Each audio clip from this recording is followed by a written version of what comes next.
संसार नाशवान है, दुखदाई है। हे प्रभु, इससे मेरे इस चित्त को परमार्थ की तरफ जोड़ दें, ईश्वर के साथ जोड़ दें, अंतर को दियो जो उस अंतःकरण जो मैं हृदय रूपी मंदिर में परिपूर्ण ब्रह्म परमात्मा विराजमान है, इस मन को उस परमात्मा में जोड़ दो। आत्मा और परमात्मा की एकता कर दो। योग कहते हैं जोड़ने को, योग कहते हैं मिलने को। आत्मा का परमात्मा से मिलन है, वो महायोग है, दिव्य योग है। तो योग के बिना जल्दी कल्याण नहीं होता। योग से इस शरीर की शुद्धि के द्वारा, योग के द्वारा इसकी शुद्धि होती है और शुद्धि होने पर मनुष्य समाधि की तरफ चलता है, ध्यान लगता है, पूर्ण योग की तरफ चलता है, जिसका अभ्यास करने से मनुष्य उस ब्रह्म को प्राप्त कर लेता है। तो आत्मिक जगत में इसके दो स्वरूप हैं योग के, क्योंकि आपको ईश्वर की कृपा से आत्म लाभ प्राप्त करने के लिए बड़ा दिव्य समय मिला है। तो समय का सदुपयोग करते हुए, योग का अभ्यास करते हुए अपने उस ब्रह्म के साथ एक होना है, अपना कल्याण करना है। तो योग सबसे सीधा, सरल और छोटा मार्ग है। तो इसके दो स्वरूप हैं योग के। आत्मा का अनात्मीय पदार्थों से संबंध और आत्मा का आत्मा में लीन होना। एक तो होता है कि आत्मा का सांसारिक पदार्थों से संबंध, विषय वासनाओं से, भोगों से या सांसारिक जो पदार्थ नजर आते हैं उनसे संबंध, और दूसरा आत्मा का आत्मा में लीन होना। तो अनात्मिक वस्तुएं अनेक हैं, जो नाशवान पदार्थ हैं वो अनेक हैं और परस्पर में विषमता को लिए हुई हैं।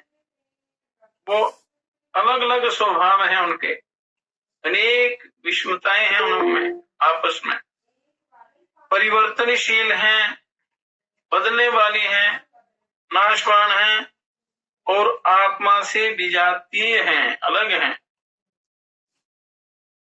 और वो आत्मिक पदार्थ नहीं है, अनात्म पदार्थ है, नाशवान है। और उसमें लीन होने की इच्छा का परिणाम सतत अतृप्ति और दुख है। वस्तुतः उनमें लीनता हो ही नहीं सकती।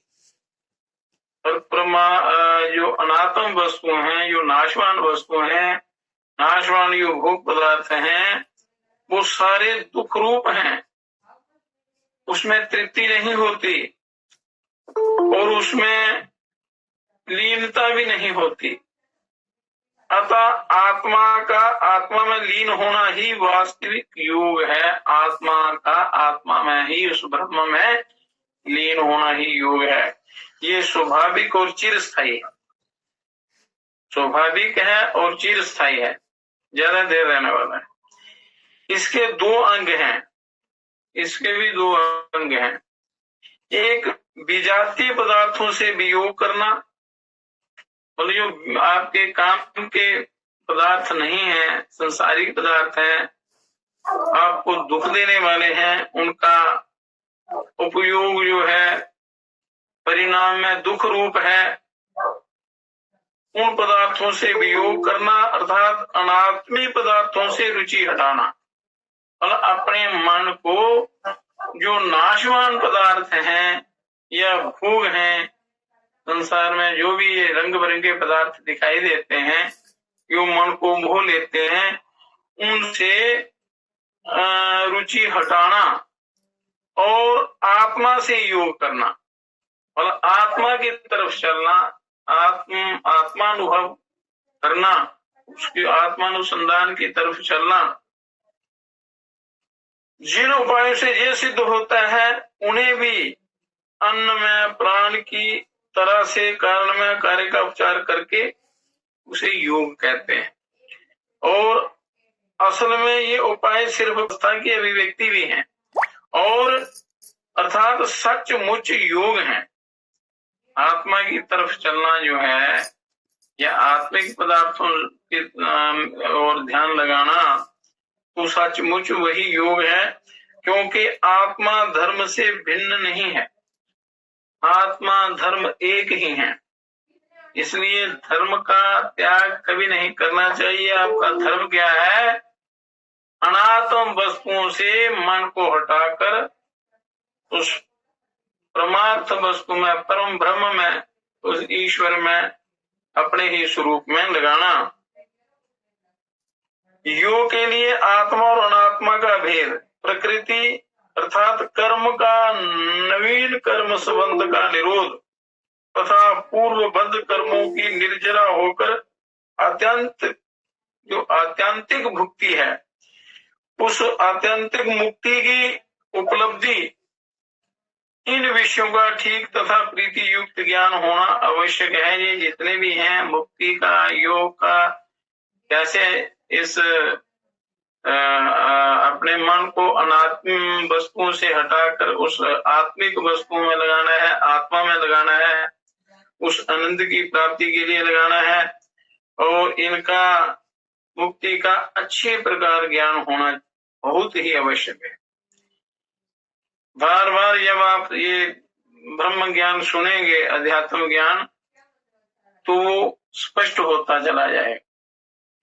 बार बार इसलिए कहते हैं कि बार बार संग करो, सत्संग करो, अभ्यास करो, श्रवण करो और उस पर चलो भी। ये नहीं है कि सुना एक कान से दूसरे से निकाल दिया। तो ये करने की बातें हैं, केवल पठन और श्रवण मात्र नहीं है। ये पढ़ और सुनकर इस पर आपने साधना करनी है।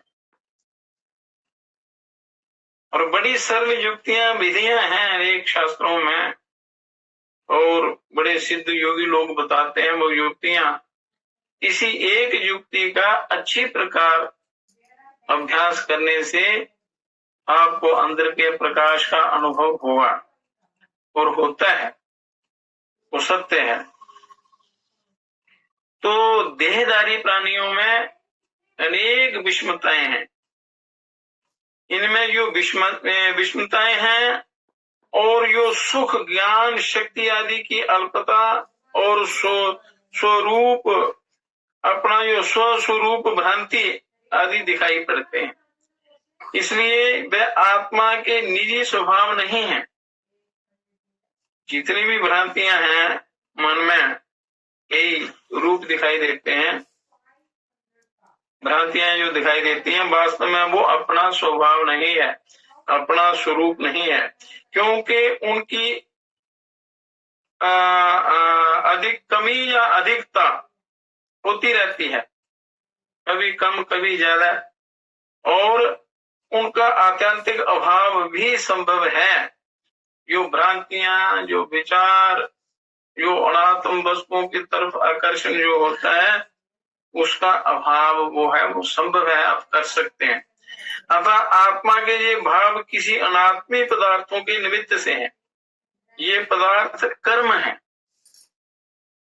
कर्मों से ये सारा होता है, क्योंकि जीव के वर्तमान कर्मों के फलों को भविष्य में भोगने से भी कर्म की सिद्धि होती है। क्योंकि कर्म और उसके फल के समय में अंतर रहने से कार्य कारण की दृष्टि से कोई ऐसा तत्काल कर्मजन्य कार्य मानना पड़ता है जो कि समय पर फलोत्पत्ति कर सके, ऐसा विचार करना पड़ता है। तो जैसे आत्मा का देह से संबंध होना आत्मा के मानसिक भावों और इच्छाओं का भौतिक पदार्थों पर प्रभाव पड़ना, यथा क्रोध से आंखें लाल हो जाना, ये जो स्वभाव है मनुष्य के अंदर, जो विकृतियां आती हैं आदि से सूचित होता है कि उनका कारण भी भौतिक है, क्योंकि कारण के अनुरूप कार्य होता है। कारण के अनुसार कार्य होता है। तो कारण क्या है? जैसे कोई रोग लगता है शरीर में, तो उसका कोई कारण होगा, तो कारण के अनुसार कोई खराब कारण होगा, खराब कर्म होगा, तभी उसको कोई बीमारी या रोग लगता है। तो इसलिए जो कारण है अगर वो सही है तो आपको आत्मा की तरफ ले जाएगा। अगर कारण मतलब कर्म आपका कुछ गलत है तो आपको संसार की तरफ ले जाएगा, पतन की तरफ ले जाएगा। तो कारण के अनुसार ही कार्य होता है, कारण के अनुरूप कार्य होता है। तो जैसे अगर मनुष्य को क्रोध आता है तो उसका कोई कारण होगा, मतलब कोई खराब कर्म होगा, तभी क्रोध आता है। तो ये समझना चाहिए कि वहां पीछे कोई भौतिक कारण है, आत्मिक कारण नहीं। जो आत्मा का कार्य है वो कल्याण की तरफ ले जाता है और सत्य की तरफ ले जाता है, परमानंद की तरफ ले जाता है। तप्त लोहे का गोला जिस तरह जल में चारों ओर से जल को खींचता है, जैसे कोई लोहा गर्म कर दिया जाता है तो चारों ओर जल रख दिया जाए तो चारों ओर से वो जल को अपनी तरफ खींचेगा। उसी तरह मान वचन कर्म की शुभ या अशुभ क्रियाओं से आत्मा में परिस्पंदन, हलन चलन होने से एक विशेष जाति के सूक्ष्म उद्गल परमाणु कर्म रूप होकर आत्मा की ओर आकर्षित होते और क्रोध आदि कषाय भावों से फल, दान, शक्ति तथा स्थिति युक्त होकर आत्मा के साथ संबंध हो जाते हैं, उनसे उनका गहरा संबंध हो जाता है। तो ये कर्म दो प्रकार के होते हैं। कर्म भी दो प्रकार के होते हैं, एक घातिया और एक अघातिया। घातिया कर्म और अघातिया कर्म। घातिया कर्म चार तरह के होते हैं। यो घातिया कर्म है। ज्ञान का आवरण करने वाले, मतलब ज्ञान को ढकने वाले कर्म घातिया कर्म जो है, और दर्शन का आवरण करने वाले, तो परमात्मा के प्रकाश का बोध ना होने देने वाले, आत्मा को मोहने वाले, अर्थात उसको आत्म श्रद्धान और स्वरूपाचरण से बेभान कर देने वाले, कि अपने स्वरूप का बोध ना होने देने वाले, परमार्थ से हटाने वाले, और दान, लाभ, भोगों, उपभोगों और शक्ति में विघ्न करने वाले, ये चार घातिया कर्म है। और अघातिया कर्म भी चार प्रकार के होते हैं और उनके कार्य आयु, शरीर, गोत्र और सुख दुखों की वेदना है। ये अघातिया कर्म है। सामान्यतः तीव्र कषायों से शुभ कर्मों की फलदान शक्ति और स्थिति कम और अशुभ कर्मों की अधिक होती है और मंद कषाय का फल इसके विपरीत होता है। कुछ काल तक अनुदय रूप रहकर ये कर्म उदय में आते हैं, अर्थात अपना फल देने लगते हैं। कुछ कर्म जो हैं वो शीघ्र फल देने लगते हैं और स्थिति पूरी होने पर झड़ जाते हैं। फल देते हैं, जब उनका समय पूरा हो जाता है तो समाप्त हो जाते हैं। फल भोगने के समय आत्मा कषाय भाव से फिर नए कर्म बांध लेता है, फिर वो कर्मों की तरफ और नए नए कर्म करता जाता है। तपस्या आदि के जरिए कर्म अपने समय से पहले भी उदय में आकर फल दे देते हैं। अच्छे कर्मों का फल या बुरे कर्मों का फल जो है, तपस्या जब आप करते हैं तो बुरे कर्मों को समाप्त करके अच्छे कर्मों का फल जो है समय से पहले भी आकर फल देते हैं। तो वह आपके यहाँ के कर्म के ऊपर आधारित है, आपकी तपस्या के ऊपर, आपकी साधना के ऊपर। और कई पूर्वबद्ध कर्मों में वर्तमान क्रियाओं से भी परिवर्तन हो जाता है। कई पिछले कर्म जो होते हैं पूर्वबद्ध कर्मों से बंधा हुआ जब मनुष्य आता है, तो वर्तमान में जो आप क्रियाएं करते हैं, साधना करते हैं, उपाय करते हैं, प्रायश्चित करते हैं, तप करते हैं, ध्यान साधना करते हैं, योग करते हैं, तो उससे भी उनमें परिवर्तन हो जाता है। बुरे कर्मों का फल जो है वो नष्ट होकर सत्कर्मों का फल आपको मिलता है। क्योंकि कर्म भिन्न भिन्न स्थितियों के होते हैं, अलग अलग प्रकार से मनुष्य कर्म करते हैं। एक प्रकार के विचार मनुष्य के मन में आते हैं, उन विचारों को कभी साक्षात रूप से कर लेता है। विचार सोचने से भी कर्म बन जाता है, करने से तो कर्म घोर हो जाता है।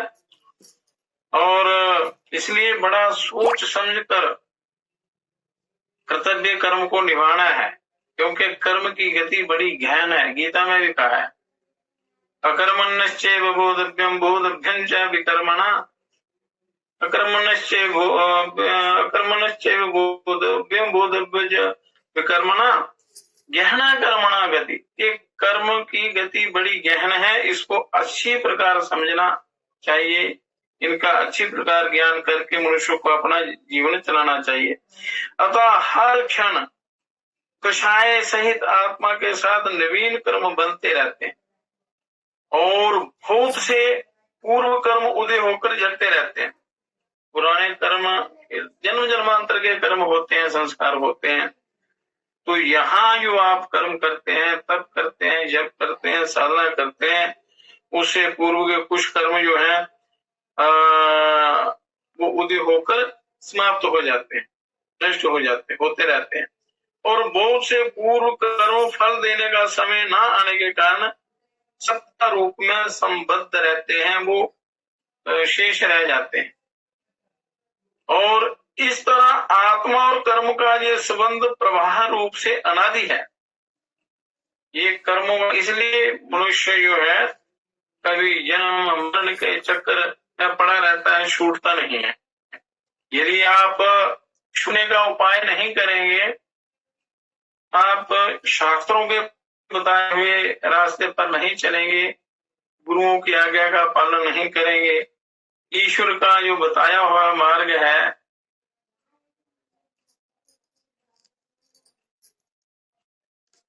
क्योंकि प्रवाह सदा चलता रहता है, आत्मा के करता है, तो ये निरंतर चलता रहता है। पर जब आप कल्याण की इच्छा करते हैं, मन में जिज्ञासा जागृत होती है कल्याण की, तो फिर इस अभ्यास करके, वैराग्य और अभ्यास के द्वारा आप इन कर्मों को काट सकते हैं और परमानंद जो इस विश्व में, इस सृष्टि में, त्रिलोकी में सबसे सर्वोपरि जो स्थिति है, ब्रह्म पद है, उसकी प्राप्ति होती है, आत्मानंद की प्राप्ति होती है। तो परंतु हर प्रत्येक कर्म बंध आदि और शांत है, सादी और शांत है।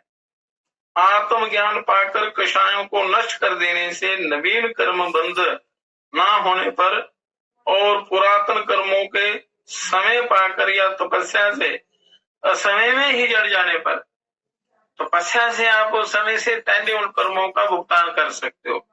भोगने तो पड़ते हैं, पर तपस्या के द्वारा उनके फल में आप उसमें कमी ला सकते हैं, पुण्य कर्मों में अधिकता ला सकते हैं और पाप कर्मों में न्यूनता ला सकते हैं, कमी ला सकते हैं, उनको नष्ट भी कर सकते हैं, भस्म कर सकते हैं। और असमय में ही जड़ जाने पर आत्मा सदा के लिए कर्मों से मुक्ति पा जाता है।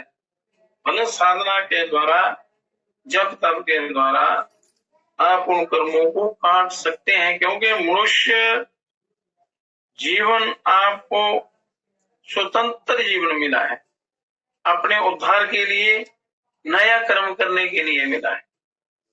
सबसे बड़ी परमार्थ वस्तु, जो सबसे उत्तम लाभ, उस ब्रह्म की प्राप्ति, इस मुक्ति प्राप्ति के लिए ये जीवन मिला है। तो इसलिए आप सब कुछ करने में समर्थ हैं, सब कुछ संभव है, पर वो करना पड़ता है। और निज स्वाभाविक स्वाधीन पूर्ण आनंद ज्ञान शक्ति आदि को ये जीव भोगने लगता है तपस्या के द्वारा। तो इसी को स्व स्वरूप में लीन होना कहते हैं कि जब कर्म बंधन से मुक्ति हो जाती है और आत्मा का स्पर्श हो जाता है, तो इसी को स्वरूप में लीन होना कहते हैं। स्वाधीन पूर्ण आनंद ज्ञान शक्ति ये आदि का जब भोग भोगने लगता है तो समझना कि अपने स्वरूप में मनुष्य स्थित हो गया है। अच्छा, ये जो सारा बताया है, ज्ञान वर्ण आदि पुद्गल कर्म द्रव्य कर्म है, उनके निमित्त से आत्मा के जो अज्ञान मोह राग द्वेष आदि भाव होते हैं वे भाव कर्म है। और ये अज्ञान आदि द्रव्य कर्म है, और आत्मा के जो अज्ञान मोह राग द्वेष आदि हैं ये भाव कर्म है, भाव द्वारा जो कर्म बनते हैं। तो मनुष्य से निम्न कोटि के प्राणी कर्मों के और तत्जनित वासनाओं के अधीन रहते हैं।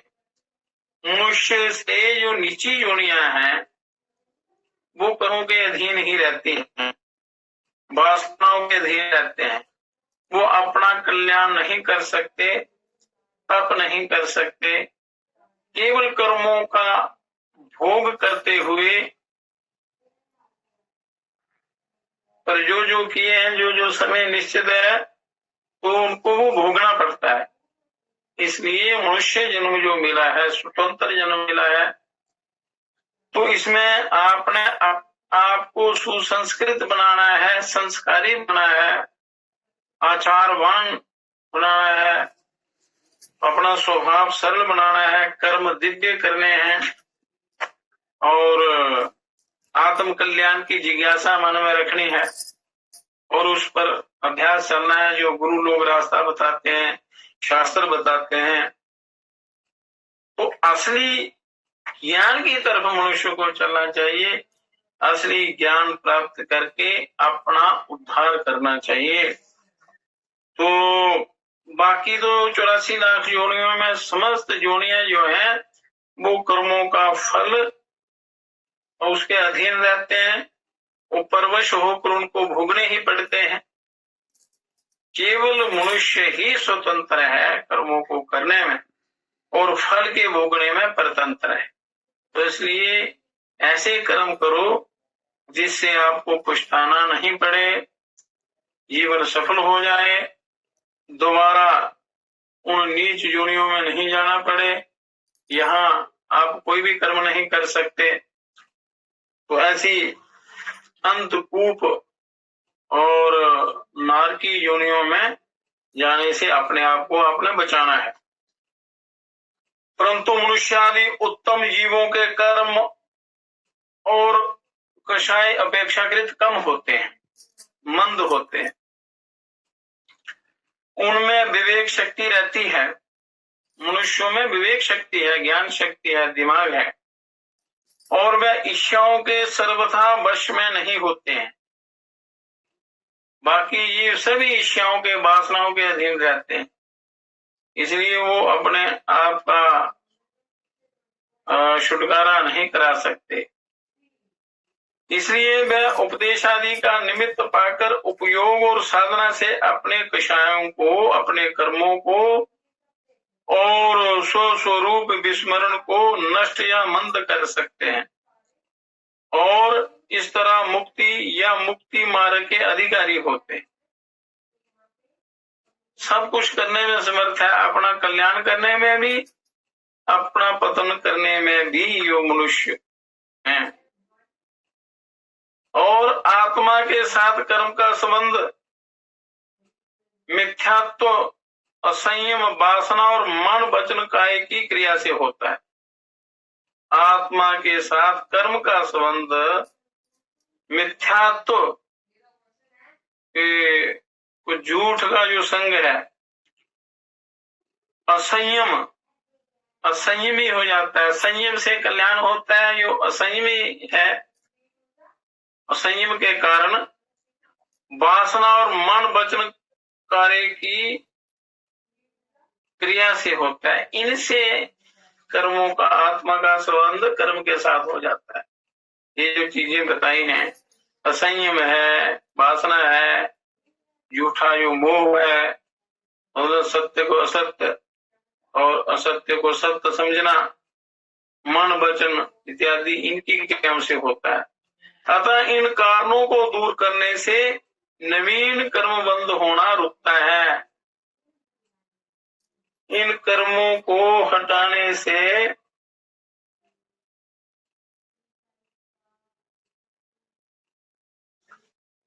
नवीन कर्म बंद होना रुकता है। तो इनको हटाने के क्या उपाय हैं? वो सर्वोत्तम उपाय योग साधना है। योग के अंगों का विधि से, जो ध्यान की विधियां हैं, मन को वश में करने की विधियां हैं, उनका अभ्यास करते करते करते ये सारे कारण वासनाएं जो है वो मिट जाती हैं और नया कर्म बंध जो है वो रुक जाता है।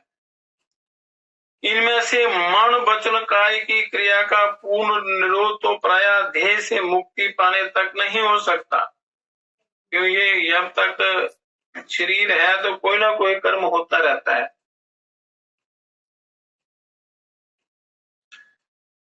क्योंकि सूक्ष्म क्रियाएं तो अनिच्छा पूर्वक होती ही रहती हैं। इच्छा न होने पर भी सूक्ष्म क्रियाएं अंदर शरीर में चलती रहती हैं।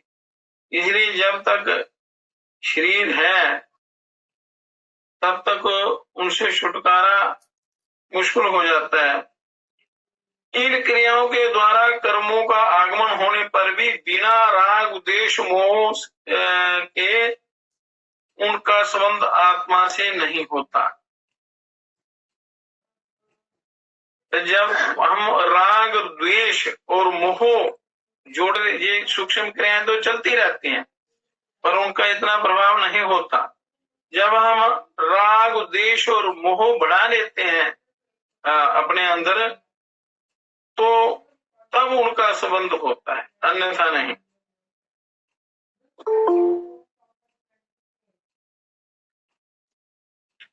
अतः निरी क्रियाएं बंध का कारण भी नहीं है और इसलिए इनका यथाशक्य निरोध करना चाहिए और प्रयोजनीय क्रियाओं को यत्नाचार पूर्वक आसक्ति, कषाय और हिंसा से बचते हुए करना चाहिए।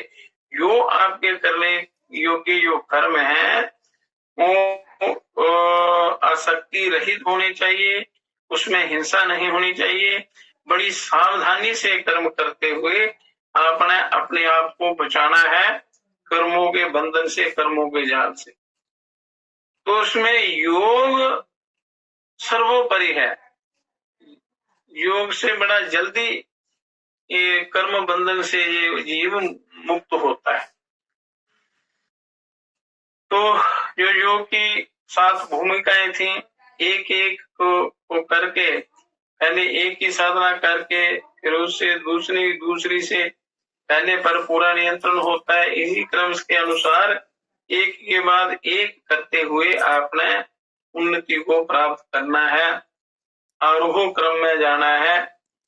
एक के बाद दूसरी को, दूसरी के बाद तीसरी को जीतना, इस प्रकार सातों अवस्थाओं को पार करना है अपने, सातों भूमिकाओं को। तो योग युक्ति के द्वारा होता है। तो ये विस्तृत रूप से योग का वर्णन करते हैं कि कर्मों का रहस्य क्या है, कैसे कर्म बंधन से छुटकारा हो। तो उस उन युक्तियों का यहाँ वर्णन कर रहे हैं। क्योंकि स्वार्थ के कारण मनुष्य बड़े अनुचित कर्म करता है, फिर वो सदा के लिए बन जाता है।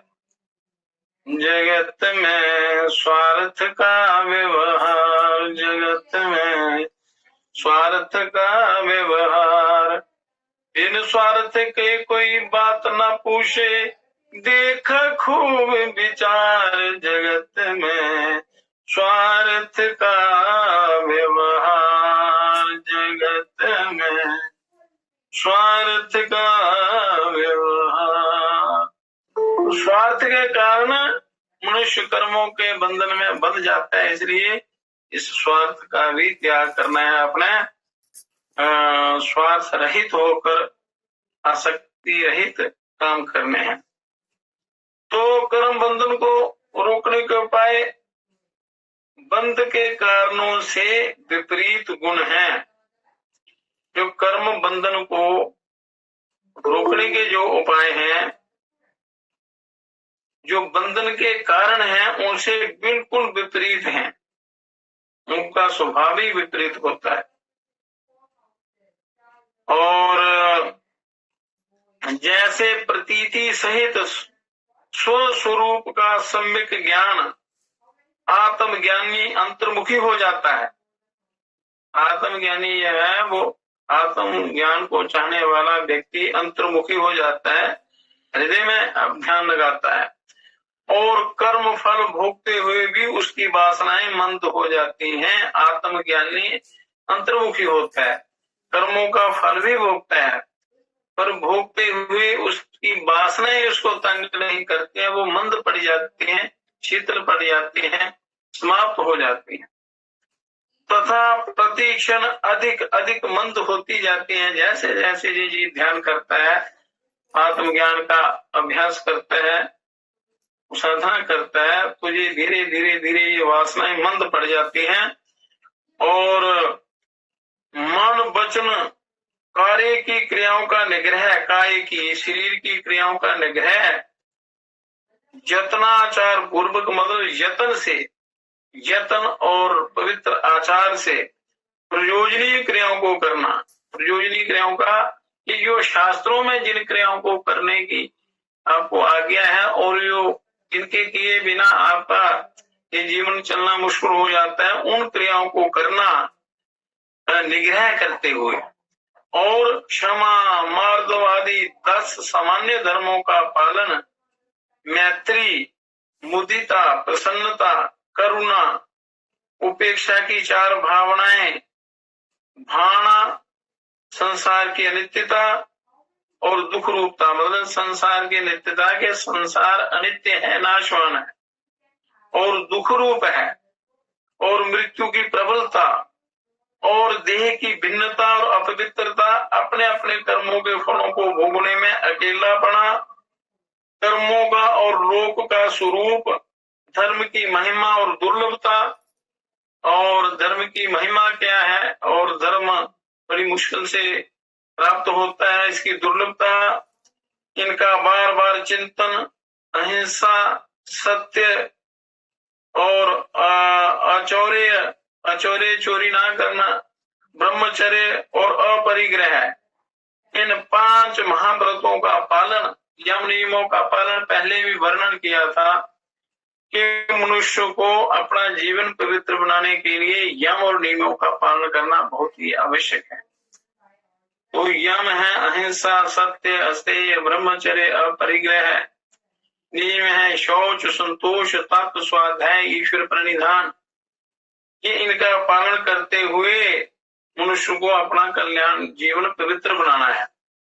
फिर वीतराग, आत्मा का आदर सहित चिंतन, आत्मा का यदि इस बार जीवन में सबसे बड़ा पाप है आत्महत्या करना, तो जो मनुष्य केवल विषयों की तरफ आकर्षित होते हैं, उनकी तरफ उनका ध्यान लगा रहता है, अपने कल्याण की तरफ नहीं, तो समझो को हर पल हर क्षण में अपना आत्मघात कर रहे हैं, आत्महत्या कर रहे हैं, आत्महत्यारे हैं।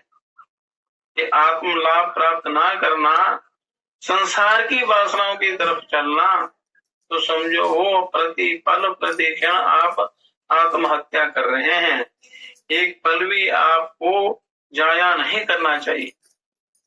तो दुष्ट संगति का त्याग सबसे मूल जो सूत्र है कि संगति जो है वो अच्छी होनी चाहिए। दुष्ट संगति का त्याग सदा सर्वदा कर देना चाहिए। एक पल भी बुरे व्यक्ति का संग नहीं करना है, और क्योंकि वो एक दो पल का संग ही आपकी सारी तपस्या को नष्ट कर देगा। मतलब उसमें मन लग जाएगा और फिर मनुष्य अपना धर्म कर्म छोड़कर विषयों की तरफ की तो उसमें रम जाएगा, तो पतन हो जाएगा। इसलिए कभी भी बुरा संग नहीं करना। क्षुधा पिपासा आदि शारीरिक दुखों, मतलब भूख प्यास, क्षुधा पिपासा भूख प्यास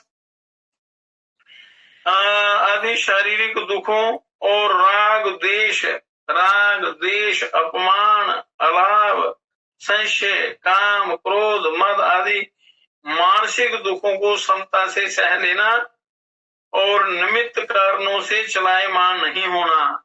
किसी भी कारण से मन का चलायमान नहीं होना, मतलब चलायमान नहीं होने देना चाहिए, और समता धारण करना और स्वस्वरूप के समान आचरण करना आदि, ये कल्याण के मार्ग हैं। अब तप भी कर्म बंध रोकने का एक बहुत बड़ा उपाय है। कर्मों का प्रभाव रोकने का उपाय तप भी है। तो योग रूपी तप के द्वारा आप कर्मों के प्रभाव को रोक सकते हैं, पर बड़ी मेहनत की आवश्यकता है, साधना की जरूरत है। मनुष्य के पास समय भी है और कर भी सकता है, पर समय का और उस ज्ञान का और उस दिव्य जीवन का वो अनादर करता है, ईश्वर की आज्ञा का अनादर करता है। इसलिए इसका आदर कहीं नहीं होता, ये जीव भटकता रहता। इसलिए उस ज्ञान का आत्मलाभ का अनादर नहीं करना है। ये शरीर आपको मिला है, समय मिला है, इसका अनादर नहीं करना है। अनादर से पतन होता है। तो ये पूर्व संचित कर्मों को भी अपने समय से पहले झड़ा देता है। तप जो है, तप के द्वारा आप पूर्व जन्म के कर्मों को भी समाप्त कर सकते हैं। इसलिए कहते हैं कि मनुष्य इसी जन्म में अपना कल्याण कर सकता है, उस ईश्वर की प्राप्ति कर सकता है, पर मेहनत की आवश्यकता है, साधना की आवश्यकता है, उसमें श्रद्धा भक्ति प्रेम सहित अभ्यास की जरूरत होती है। और मनुष्य कर सकता है, पर बहानेबाजी करते हुए अपने आप को उस परमार्थ से टाल देता है, मतलब आत्म कल्याण से बच जाता है, दूसरे कर्मों की तरफ चल पड़ता है। ये बाह्य और अभ्यंतर भेद से दो प्रकार का होता है कर्म तप। शक्ति अनुसार तप भी दो प्रकार का होता है, अंदर और बाहर का, भीतरी तप और शारीरिक तप। जैसे शक्ति अनुसार उपवास करना, व्रत रखना, एक वक्त भोजन करना, युक्त आहार करना, जो गीता में बताया हुआ है, युक्ति आहार युक्ति युक्त। युक्त आहार में भी घर पदार्थ आदि की सीमा बांधना, ये कहाँ खाना, कैसा खाना, क्या करना, रसों का त्याग, बड़े जो स्वादिष्ट पदार्थ हैं जीवा को होने वाले उनका त्याग, एकांत सेवन, एकांत मतलब हृदय में रहना, ध्यानस्थ रहना, और विधि पूर्वक समता भाव से काय क्लेश करना, ये बाह्य तप है, ये बाहरी तप है, ये काया के तप है, शरीर के तप है। प्रायश्चित साधु और गुरुओं की सेवा, मतलब प्रायश्चित करना कि मेरे से ये कर्म गलत हो गया, उसके सोचना और उसका उपाय करना। साधुओं और गुरुओं की सेवा और विनय, उनकी सेवा करना, उनका आदर सत्कार करना, उनकी इच्छानुसार अपना जीवन बनाना, उनकी आज्ञानुसार चलना। ज्ञानाभ्यास, ज्ञान चर्चा करते रहना, जैसे ये ज्ञान चर्चा चल रही है, तो एक दूसरे के ज्ञान वर्धन के लिए एक दूसरे को जितना जिसको जो पता है वो बताए। ज्ञान का अभ्यास करना, बाह्य पदार्थों का और तत्व संबंधी ममता वासना का त्याग करना। ये छोटी छोटी छोटी जितनी भी बातें हैं, ये बहुत बड़ी बातें हैं, इससे बहुत बड़ा कल्याण हो सकता है, होता है। और छोटी सी अगर गलत बात मन में आ गई तो जीवन तबाह हो जाता है। इसलिए बड़ा युक्ति से चलना है। चित्त शुद्धि और ध्यान, ये अंतरंग तप है, ये अंदर के तप है। अंदर के तप क्या है? प्रायश्चित, साधुओं और गुरुओं की सेवा और विनय, ज्ञान का अभ्यास, बाह्य पदार्थों का और तब तत्व संबंधी ममता और वासना का त्याग, चित्त शुद्धि और ध्यान, ईश्वर का ध्यान करना, ये अंतरंग तप है, अंदर के तप है। शरीर के और अंदर के दोनों प्रकार के तप हो जाएं तो ये जीवन जो है हीरा बन जाता है, सफल हो जाता है, अमृत स्वरूप बन जाता है।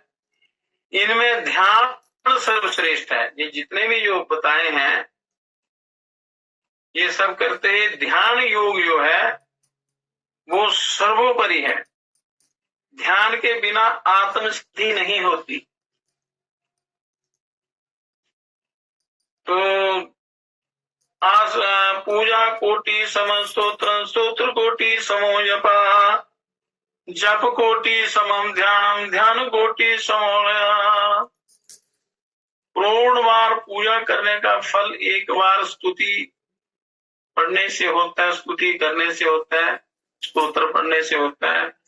करोड़ बार स्तोत्र पढ़ने का फल या स्तुति करने का फल एक बार जप करने से होता है, और करोड़ बार जाप करने का फल एक बार ध्यान में बैठने से होता है। और ध्यान जब पक्का हो जाता है तो समाधि लग जाती है, उसमें लीन हो जाता है ये परमात्मा में, आखिरी अवस्था जो है। तो इसलिए ध्यान सर्वश्रेष्ठ है, और ध्यान के बिना आत्म सिद्धि नहीं होती। और ध्यान सबसे सरल, सीधा और छोटा रास्ता है, और सबसे उत्तम रास्ता है सिद्ध योग ध्यान। योग ध्यान इसको कहते हैं। और अन्य सब साधन ध्यान की ही सिद्धि के लिए हैं। बाकी जितने भी तप हैं, तपश्चर्या है, उपवास हैं, इत्यादि इत्यादि जितनी भी सेवाएं हैं, यज्ञ हैं, ज्ञान का अभ्यास है, शास्त्रों का पठन है, वो सब ध्यान की ही सिद्धि के लिए होती हैं। इसलिए ध्यान का अभ्यास अगर जितना जल्दी हो, इसका अभ्यास परिपक्व हो जाए तो बड़ा जल्दी कल्याण होता है। तो इसलिए इसके लिए साधना करनी पड़ती है, अभ्यास करना पड़ता है। और ध्यानी ही सच्चा योगी है। सच्चा योगी कौन है? सच्चा वेदांती कौन है? और सच्चा ब्रह्म ज्ञानी कौन है? ध्यानी ही सच्चा योगी है, ध्यान करने वाला। और परमात्मा अवस्था भी तो एक तरह की ध्यानावस्था ही है। परमात्मा में जो स्थिति है वो समझो ध्यान ही है, ध्यानावस्था ही है। ध्यान से ही उनको प्राप्त किया जा सकता है। और समस्त देवता सृष्टि में जितने भी हैं ये हर समय ध्यानस्थ रहते हैं, ध्यान में रहते हैं, समाधि में रहते हैं। ध्यान का अच्छी तरह लग जाने को वो समाधि कहते हैं। दृढ़ ध्यान जब लग जाता है तो समाधि अवस्था हो जाती है उसको। और चित्त वृत्ति को अन्य सब क्रियाओं और पदार्थों से हटाकर एक पदार्थ में लगाना, चित्त वृत्तियों को जगह जगह नहीं भटकाना, सारी क्रियाओं से सब ओर से सब पदार्थों से हटाकर एक तत्व में लगाना। एक ध्याय 9 रिधि पाए, एक अभ्यास का अगर साधना करते रहें तो इस एकाग्र चित्त निरोध को ध्यान कहते हैं। एकाग्र चिंतनाधि निरोध को ध्यान कहते हैं। और उत्तम सहन वाले बलवान शरीरधारी के ही ये ध्यान थोड़े से काल तक हो सकता है। ये 2 तरह का है, ये ध्यान भी 2 तरह का होता है, संसार संबंधी और मोक्ष संबंधी। एक संसार संबंधी ध्यान होता है, एक मोक्ष संबंधी होता है, कल्याण संबंधी ध्यान होता है। प्रथम के 2 वेद हैं संसार संबंधी के। जो संसार संबंधी ध्यान है इसके 2 भेद हैं, इष्ट वियोग, अनिष्ट संयोग। अगर आप संसार की तरफ ध्यान करेंगे तो आपके इष्ट का वियोग होगा। इष्ट अनिष्ट से रक्षा करता है तो उससे वियोग हो जाएगा, फिर रक्षा कौन करेगा। और अनिष्ट संयोग, संसार का जो ध्यान है, संसार संबंधी ध्यान जो है, अनिष्ट का संयोग हो जाता है और पीड़ा इनके होने पर व्याकुल होकर इनके दूर होने का चिंतन करते रहना तथा भावी विषय भोगों का विचार करते रहना, आगे भविष्य में भोगों की जो इच्छा है उस पर विचार करते रहना, ये आर्त ध्यान है। यो तिर्यक गति को ले जाता है, नीच योनियों की तरफ ले जाता है। हिंसा, झूठ, चोरी और विषय भोग। हिंसा, झूठ मतलब झूठ, बात पर झूठ बोलना, इनकी तरफ ध्यान होगा तो मनुष्य झूठ का सहारा लेता है। चोरी और विषय भोग, इनमें आनंद मानना और इनका ही विचार करते रहना, ये रौद्र ध्यान है। इसको रौद्र ध्यान कहते हैं। ये संसार का ध्यान है, यो पतन की तरफ ले जाता है और इसका फल क्या है, नरक है। संसार संबंधी जो ध्यान है उसका फल नरक है। और ये हेय है, मतलब ये त्यागने, हेय कहते हैं त्यागने, हेय है, त्यागने योग्य है। और इनको त्याग कर धर्म ध्यान का आश्रय लेना चाहिए, धर्म का ध्यान का सहारा लेना चाहिए। मतलब जो मोक्ष संबंधी ध्यान है वो ध्यान करना चाहिए। तो इसलिए निर्णय आपने करना है कि मनुष्य चाहता तो है मेरा कल्याण हो, और जो ये निर्णय नहीं कर पाता कि मेरा सही मार्ग कौन सा है और कैसे मेरा कल्याण होगा, सही दिशा कौन सी है परमात्मा की तरफ जाने वाली, जब उसका निश्चय हो जाता है फिर मनुष्य साधना के द्वारा ईश्वर को प्राप्त कर लेता है। तो आपकी दिशा, ध्येय और दिशा सही होनी चाहिए तो रास्ता तय हो जाता है धीरे धीरे। जो करते रहोगे भजन धीरे धीरे तो मिल जाएगा वो सजन धीरे धीरे। वो ईश्वर की ब्रह्म की प्राप्ति जल्दी हो जाती है, अति शीघ्र होती है। अगर बड़े धैर्य से आप साधना में लग जाएंगे, जब आपको अपने लक्ष्य का, सही मार्ग का, सही रास्ते का पता चल जाता है, तो उस पर चलने से एक जन्म में नहीं, दूसरे में, तीसरे में कभी ना कभी आप मंजिल तक पहुंच ही जाएंगे। पर दिशा सही होनी चाहिए, लक्ष्य जो है वो भी सही होना चाहिए, और लक्ष्य के स्थान का जो रास्ता है, दिशा है, वो भी सही होनी चाहिए। तो तत्व ज्ञान का चिंतन, दया भाव का या पाप से मुक्ति पाने का चिंतन, कर्म स्वरूप का चिंतन, और तीन लोक के स्वरूप का, और लोक में आत्मा के परिभ्रमण का, जन्म मरण का चिंतन, ये चार भेद धर्म ध्यान के। ये चार भेद क्या है? चार भेद: जन्म मरण का चिंतन, लोक में आत्मा के परिभ्रमण का चिंतन, तीनों लोक के स्वरूप का चिंतन, कर्म स्वरूप का चिंतन, मुक्ति पाने का चिंतन, दया भाव का चिंतन, तत्व ज्ञान का चिंतन, ये सब परमात्मा की तरफ ले जाने वाले हैं। ये धर्म ध्यान के विषय हैं। पिंडस्थ, शरीरस्थ निज आत्मा का ध्यान। पिंडज ध्यान मतलब शरीर में जो आत्म तत्व है उसका ध्यान, निज आत्मा का ध्यान। पदस्थ ध्यान मतलब मंत्र अक्षरों का ध्यान, मंत्र में जो अक्षर होते हैं उनका ध्यान। रूपस्थ ध्यान, शरीर सहित परम ऐश्वर्य युक्त सर्वज्ञ भीतरा की आत्मा का ध्यान।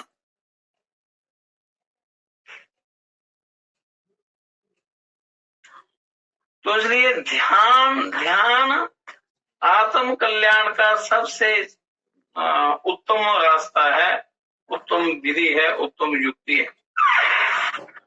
और रूपातीत ध्यान, सच्चिदानंदमय आत्मा का ध्यान, ये चार ध्यान धर्म ध्यान के चतुर्थ वेद लोक संस्थान ध्यान के अंतर्गत आते हैं। ये अलग अलग प्रकार के ध्यान है। तो जिसके लिए यो उपयोगी हो या जो मन को जो विधि अच्छी लगे उसके अनुसार अभ्यास करेंगे तो ध्यान सिद्धि हो जाती है। पिंडस्थ ध्यान के अंतर्गत 5 धारणाएं हैं। जो शरीर में अपने आत्म तत्व का ध्यान किया जाता है, इसकी अंतर्गत 5 धारणाएं आती हैं। शरीरस्थ ध्यान की पार्थवी, आग्नेयी, मारुति, वारुणी और तात्विक।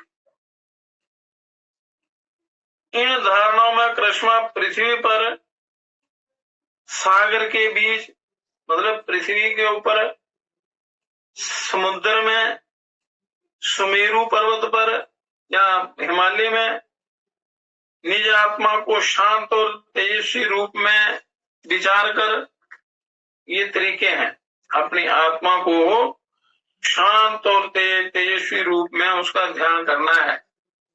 निज कर्मों का अग्नि से भस्म हो जाना, हवा से उड़ जाना, जल से धुल जाना, ये विचार करके अंत में कर्म मल रहित निज शुद्ध स्वरूप का विचार होता है। ये विचार आते हैं, 5 धारणाएं आती हैं। जो आत्मस्थ, इस शरीरस्थ जो ध्यान होता है, शरीर में जो ध्यान करने की विधि है, तो विचार उत्तम होने चाहिए। मनुष्य हर समय केवल विषय भोग संबंधी, भोगों संबंधी की बातें करता रहता है, उनकी प्राप्ति की यत्न करता रहता है। फिर विषयानंद की जो इधर उधर की फालतू व्यर्थ की चर्चाएं होती हैं, उनमें मस्त रहता है। इसलिए वो आत्म लाभ से वो दूर हो जाता है, वंचित रह जाता है। तो अपने अंदर जो बुरे विचार हैं, बुरे विचारों तथा वासनाओं को दूर करने के लिए मन के अंदर कई प्रकार की, जब लोग कहते हैं ध्यान में बैठते हैं, ध्यान नहीं लगता है, क्योंकि बुरी संगति का या संसारी हर समय मनुष्य 24 घंटे संसार के ही संग में रहता है, तो उस पर उनकी गहरी छाप पड़ जाती है। इसलिए कहते हैं कि बार बार अच्छी संगति करो, अच्छे शब्द सुनो। महापुरुष कहते हैं ना, अच्छा देखो, अच्छा सुनो, अच्छा करो, अच्छा बोलो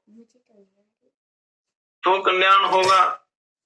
ये बुजुर्ग लोग जो बोलते आए हैं वो संस्कारी लोग होते थे और वो इन पर चलते भी थे, अभ्यास भी करते थे, तो कल्याण होता।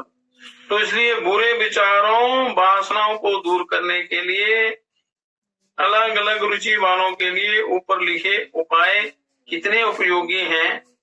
मतलब जिसको जो उपाय, जिसके लिए जो उपाय अनुकूल हो वो उपाय करे। ये मनोविज्ञान से, चित्त पाठकों से छिपा नहीं रह सकता। पता चल जाता है मनुष्य के व्यवहार से कि इसको क्या करना चाहिए। मनुष्य के बैठने से, बात करने से, उसके व्यवहार से पूरा पता चल जाता है कि मनुष्य कितना संस्कारी है और ये किस ज्ञान को ग्रहण कर सकता है, इसके लिए क्या आवश्यक है, ये क्या करने से इसका जीवन सफल हो सकता है। तो उसकी योग्यता के अनुसार उसको बताया जाता है, उसके लक्षणों के द्वारा बताया जाता है। तो इसके भी शास्त्र हैं कि बिना पूछे, बिना कहे, बताए दूसरे को पता चल जाए कि इसको, इसका कल्याण कैसे होगा, इसका व्यवहार कैसे है, ये क्या करता है, वो सारी उसकी बातों से, हरकतों से पता चल जाता है। कोई आत्म स्वरूप का चिंतन कर सकते हैं, कोई आत्म स्वरूप का चिंतन कर सकते हैं जो उच्च कोटि के साधक हैं। कोई साकार सशरीर ईश्वर का ध्यान करना अच्छा समझते हैं, ईश्वर के जो स्वरूप आपको अच्छा लगता है तो उसका साकार ध्यान करना। जैसे मंत्रों में उन ध्यान का वर्णन होता है, शांताकारं भुजगशयनं पद्मनाभं सुरेशं विश्वाधारं गगन सदृशं मेघवर्णं शुभांगं लक्ष्मीकान्तं कमलनयनं योगी विद्यानगम्यं वंदे विष्णु भवहरं सर्वलोकैकनाथं। शांताकारं जो शांत स्वरूप हैं, तो शेष शैया पर बैठे हुए हैं, लक्ष्मी के साथ हैं, उनके पूरे आयुध धारण किए हुए हैं, बड़ा सुंदर स्वरूप है। इस प्रकार उनका पैरों से लेकर उनके सहस्रार बिंद तक पूरे मुखमंडल का ध्यान करना, पूरे शरीर का एक एक अंग का ध्यान करना, साकार शरीर ईश्वर का, साकार से शरीर ईश्वर का, जैसे राम जी, कृष्ण जी, दुर्गा जी इत्यादि देवताओं का, गुरुओं का ध्यान करना। और कोई अशरीर ब्रह्म का, कोई निराकार परिपूर्ण ब्रह्म का ध्यान करते हैं। कईयों की संसार की निस्सारता से वैराग्य होता है, कि वैराग्य से अपने आप को साध लेते हैं। तो कईयों को पाप के दुख रूप होने से अथवा जन्म मरण की भीति से वो उससे अलग होते हैं, अपने मन को शांत करते हैं। कर्म फल के चिंतन से पाप से भीति होती है, कर्म फल के चिंतन से पाप से भीति होती है। और दुख, सुख दुख का असली कारण जानकर क्रोध आदि नष्ट होकर समता भाव आ जाता है। विचारों के द्वारा विचार या पवित्र आते हैं, शुभ विचार आते हैं अच्छी संगति के द्वारा, तो मनुष्य इन सब चीजों को नाशवान समझकर क्रोध, काम, क्रोध, लोभ, मोह आदि को त्याग देता है और उसमें समता आ जाती है। किसी पर क्रोध नहीं करता, बड़ा बुरा नहीं कहता, परमात्मा के ध्यान में रहता है। यो भौतिक ऐश्वर्य और सौंदर्य के प्रेमी हैं।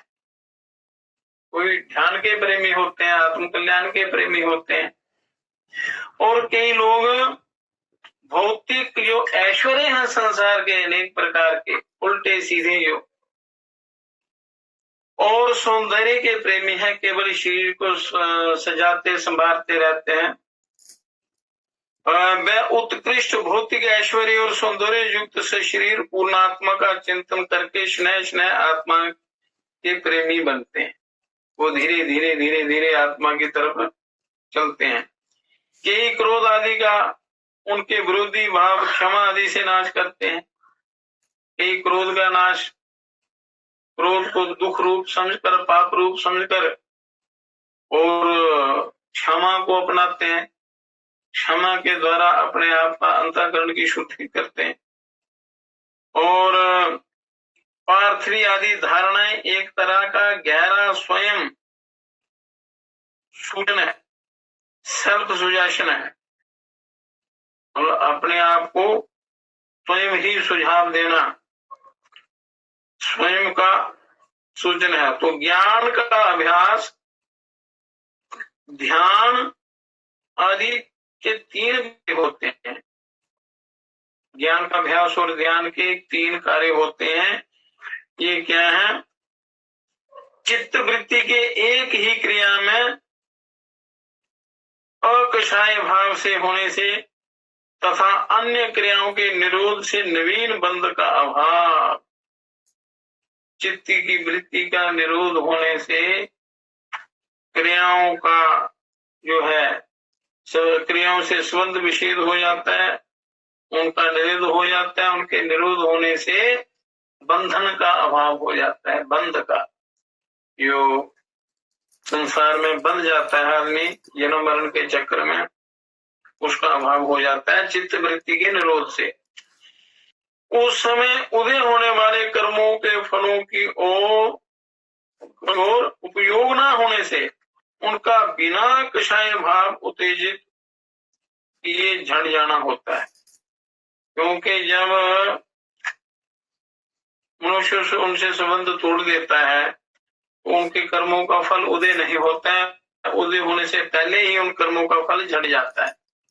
तो अंतःकरण पवित्र हो जाता है, शुद्ध हो जाता है, ध्यान के योग्य हो जाता है, ब्रह्म की प्राप्ति के योग्य बन जाता है। तो ज्ञान आदि के जरिए पुरातन वासनाओं के संस्कारों को निर्मल कर देना। ज्ञान के द्वारा जब मनुष्य ज्ञान चर्चा सुनता है और उस पर अच्छी तरह विचार करता है, उससे पुरातन वासनाओं के संस्कारों को निर्मल कर देता है। तो उससे भी ये उसको आत्मलाभ होता है, आत्मानंद की प्राप्ति होती है। मतलब जितने अंश में और शांति है उतने ही अंश में बंध नहीं होता। जितने अंश में आपको त्याग है और शांति है वो उतना बंध कट जाता है। अगर पूर्ण रूप में त्याग और शांति हो जाए तो पूर्ण रूप से बंधन कट जाता है और योग सिद्धि हो जाती। तो बड़ा अच्छा तरह विचार, अच्छी संगति का अनुसरण करते हुए मनुष्य को महापुरुषों से, गुरुओं से ज्ञान प्राप्त कर उस ध्यान साधना में लगे जिससे जीव का कल्याण हो। तो पहले अच्छी प्रकार इन बातों को समझ लेना है, फिर अपने जीवन में उतारना है, उनका अभ्यास करना है। फिर उसके जो आप भाव होंगे उनका कहना ही क्या है। और परमानंद की अनुभूति होती है। जरा सा सत्संग शुरू हुआ तो आनंद का सागर उमड़ पड़ता है अंदर से, उस ब्रह्म के साथ एक हो जाता है, उस परमानंद की अनुभूति होती है। धर्म वेग रूपी वर्षा होने लगती है, अमृत पीने को मिलता है, आत्मा परमानंद में लीन हो जाती है, अमृत स्वरूप हो जाती है, ब्रह्मानंद का अनुभव करती है। तो योगाभ्यास करते करते तपस्या, संयम, ध्यान, अहिंसा, अचौर्य, मैत्री आदि की भावना आदि के फल से कर्मों के अत्यधिक क्षयोपशम होने की अद्भुत शक्तियां स्वाभाविक अंशों में प्रकट होती हैं। आपकी साधना के अनुसार, आपके भाव के अनुसार कम या ज्यादा वो शक्तियां शरीर के अंदर प्रकट हो जाती हैं। ये कुछ तो ज्ञान संबंधी होती हैं और ये क्या होती हैं, जैसा अद्भुत बुद्धि और अद्भुत स्मृति शक्ति, सारे शास्त्रों का स्मरण हो आना और अद्भुत इंद्रिय शक्ति, देश काल की सीमा को लिए भूत भविष्य वर्तमान काल के दूरस्थ और समीपस्थ पौराणिक पदार्थों को जानना अथवा सो और पर के पूर्व और आगामी जन्मों को जानना, अगले पिछले जन्मों का पूरा ज्ञान, भूत वर्तमान भविष्य का ज्ञान, अब अवधि ज्ञान और मन परे परे ज्ञान, मतलब दूर के मन में रहे हुए पदार्थों, दूसरे के मन में जो पदार्थ रहते हैं, भावनाएं रहती हैं, विचार रहते हैं, उनको जानना। मतलब साधना करते करते इतनी दिव्य शक्तियां आ जाती हैं कि मनुष्य दूसरे के मन की बात भी जान लेता है। कुछ तप और संयम संबंधी होती हैं, या कठोर तप करने की शक्ति, शरीर को जरा भी निर्बल किए बिना दीर्घकालीन और अनेक उपवास कर सकना, और कई वर्ष तक भूखे रहना, मतलब बिना कुछ खाए स्वस्थ रहना, जल थल आकाश में वनस्पति आदि पर बिना किसी जीव को बाधा पहुंचाए विहार कर सकना आदि, ये सारे उस ध्यान से मनुष्य के अंदर ये शक्तियां आती हैं। और कुछ शरीर संबंधी और कुछ अन्य तरह की होती हैं।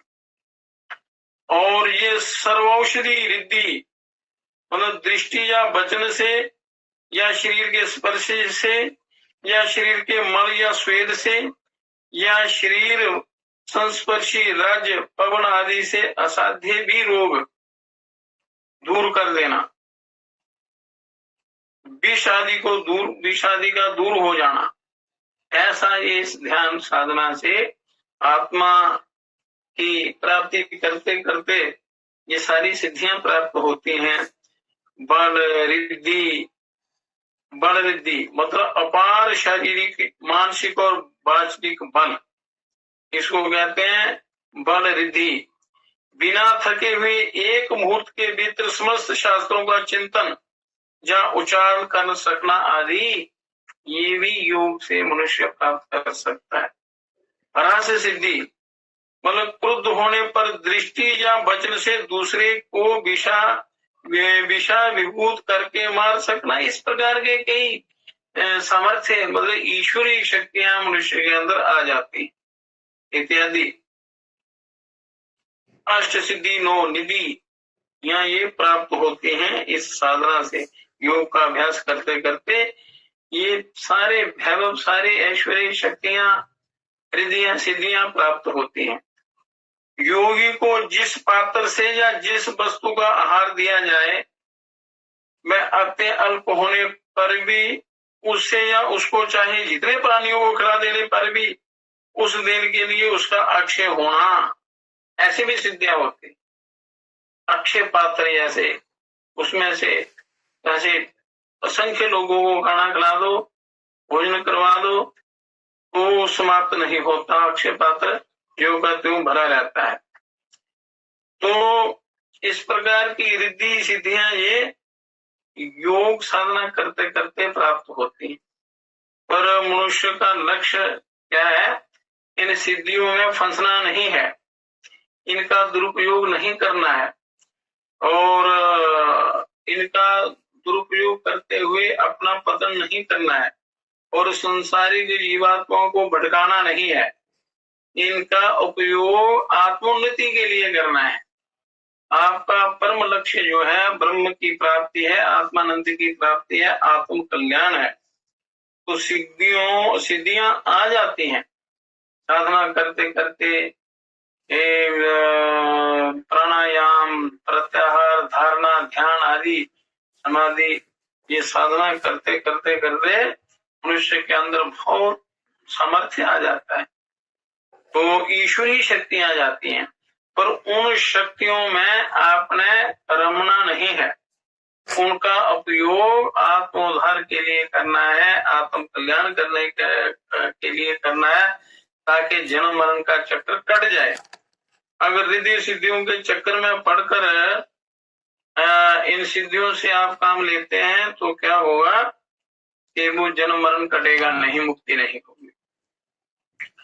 अपने शरीर के सिवा दूसरे शरीर आदि बना सकना, ये समर्थ योग के द्वारा आता है। और अपने शरीर को ही अनेक आकार को ही अनेक आकार रूप बना सकना, और उसको अति भारी, अति हल्का, अति सूक्ष्म, सुमेरु से भी महान और धीर अति छोटा आदि कर देना।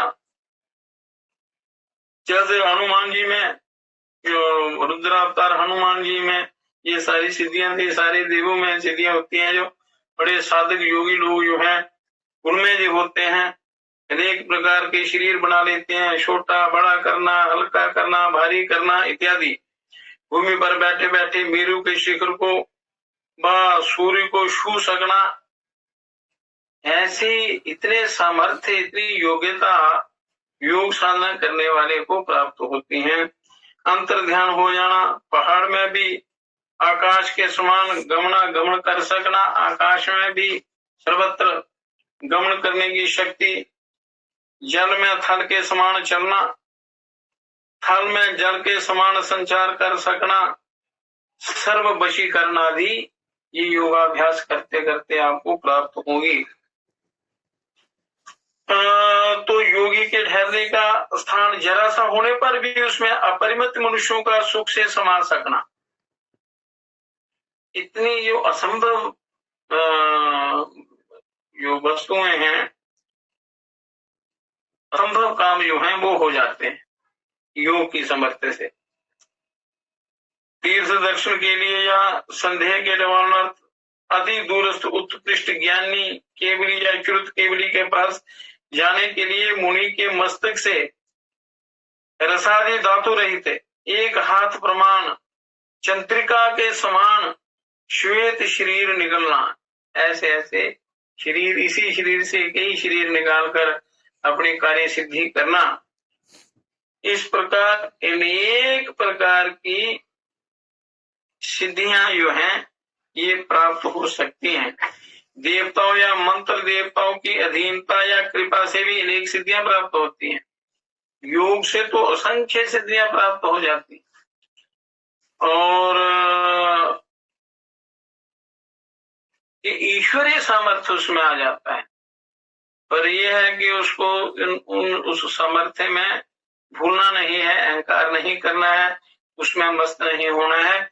सबसे बड़ा लाभ जो है आत्म ज्ञान, आत्मानुभूति, वो ब्रह्म के साथ एकाकार होना है। तो फिर सारा उसी का ही ये सारा जो रचा हुआ है ये संसार। तो यहाँ से आप आते हैं, उसी मूल रूप में, स्वरूप में आपने अपनी स्थिति बनानी है, ब्रह्म की प्राप्ति करनी है। अच्छा, योगी की जो शक्तियां प्राप्त होती हैं, जो असली योगी हैं, उनकी शक्तियां प्रकृति के नियमों के विरुद्ध नहीं होती।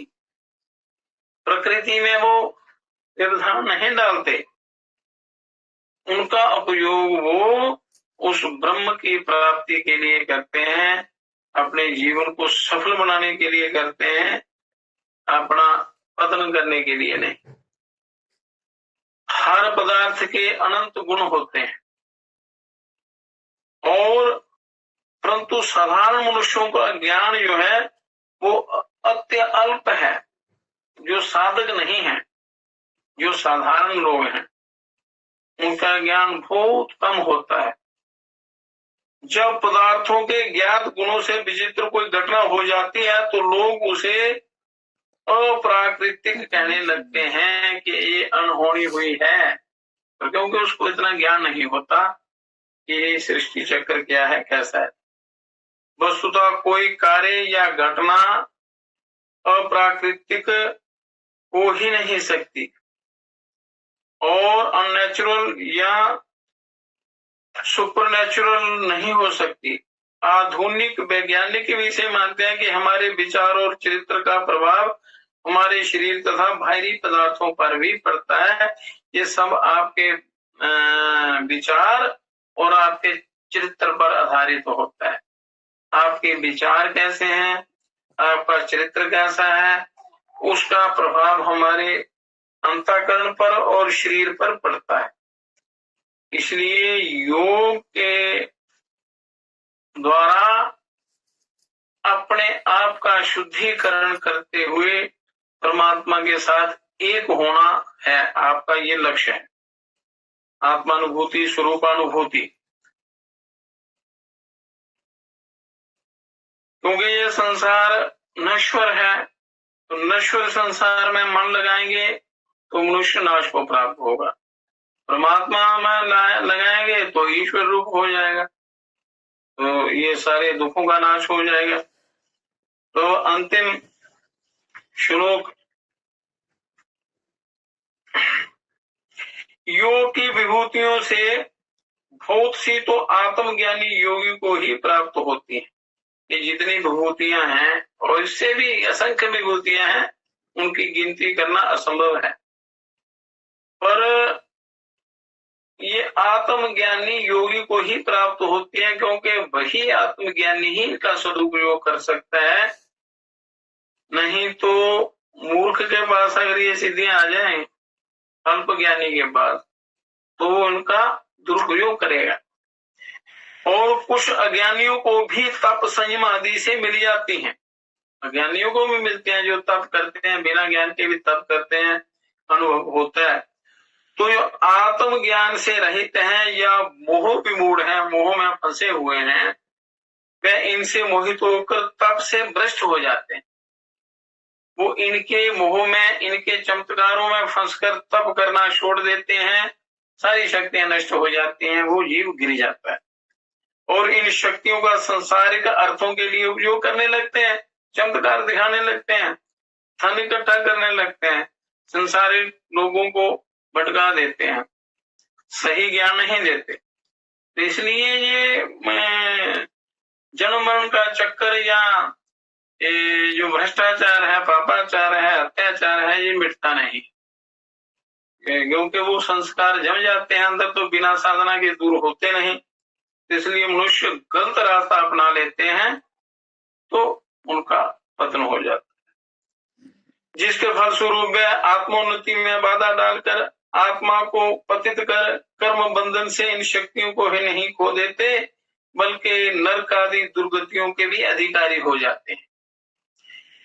योग सिद्धियों के द्वारा जो ये वैभव प्राप्त होते हैं, उनमें फंसकर ये लोग उनका गलत उपयोग करके अपने आप को नरकों की तरफ ले जाते हैं, बड़ा घोर अपराध करते हैं और जन्म मरण के चक्र में फंसे रहते हैं। परंतु जो आत्मवेता होते हैं, जिनको सही सही ज्ञान है और जो दूसरों को भी अज्ञान से दूर करके, जिनका उनका अज्ञान अंधकार दूर करके सही रास्ते पर लाते हैं, सही मार्गदर्शन करते हैं, आत्मज्ञान का उनको प्रकाश देते हैं, जिनको आत्मा की पूर्ण और अनंत शक्ति में श्रद्धा है, वे इन्हें पराधीन, अपूर्ण, अस्थिर और पूर्ण आत्म शक्ति का एक किरण अंश मात्र समझकर इनसे निरपेक्ष रहते हैं।